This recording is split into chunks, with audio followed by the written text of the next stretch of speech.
Alam nyo ga, din sa Amerika may tinatawag na credit score.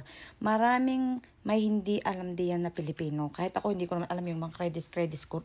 Nung ko dumating din yun, doon ko naintindihan yung credit score. Yung credit score, mga mamshi, napakahalaga yun din sa Amerika. Kung mababa ang credit score mo, wala kang kwenta. Wala kang mabibili. Di ba kung may perang cash, ayun. Pero kung bakit kukuha ka ng sasakyan, kukuha ka ng cellphone, kukuha ka ng bahay lupa, walang kwenta, hindi mo makukuha. Yung kung may pambili kang cash, yun, makakabili ka. Pero napakamahal din Tayo, talagang ang labanan din credit score, mga mamshi. Yung credit score, paano ka magkaroon ng credit score? Unang-una, kailangan mo magka-credit card.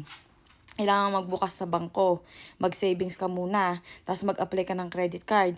Unang apply mong credit card, parang ibibigay lang sa'yo $2,000. Pero kailangan mong gamitin yung credit card. Gamitin mo kahit lang $10 lang. Tapos bayaran mo agad. Tapos, pag naka 6 months na ginagamit mo yung credit card at binabayaran mo kaagad, tataas yung credit limit mo. Tapos, doon ka na magkakaroon ng credit score. Nagsimula ako noon, 600 lang, parang 600 lang ang aking credit score. Wala naman akong credit din Ako babago din Ganun ang ginawa ko. Nagbukas ng credit card, $2,000 lang yung credit limit. Tapos yun ginagamit ko lang ng pangapagas, ganyan. Tapos binabayaran ko kaagad. Para lang, ganun yun. Kahit hindi ko kailangan, ginagamit ko parang ako magka-credit limit ako tumaas at saka magkaroon ako ng credit score. Kasi kung hindi ka magkakaroon ng credit score nang hindi ka magkakaroon ng credit card, kailangan doon na yun mag-show up. So, ayun, kung magandang credit score mo, mga mamshi, pwede kang bumili ng sasakyan. Bayo ngayon, gugustuhin ko bumili ulit ng sasakyan, pwede. Pumunta lang ako sa bilan ng sasakyan, ibibigay ko lang ang pangalan ko, ang aking mga details, down payment, alam nyo gan down payment, $500, $1,000, $1,500, pwede na. May uuwi mo na sasakyan. Ito mapagkakamura. Babayad ka na lang ng monthly.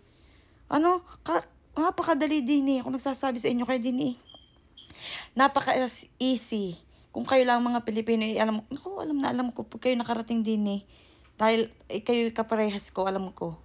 Pero yung iba din yung Pilipino yung mga matatagal din wala din, tamad din.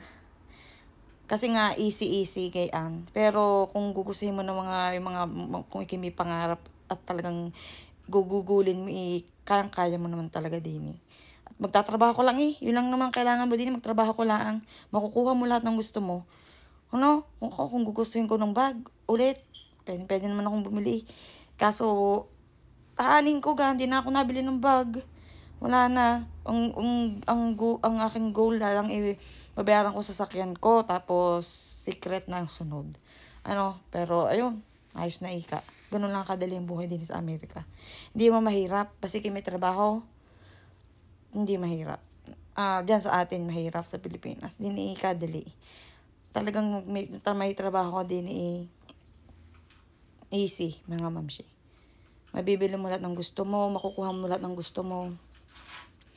Basta masipag ka lang. Tayo mga Pilipino may masipag. Iba lang itamad. Pero yung mga mamshi, kasarap din Masarap.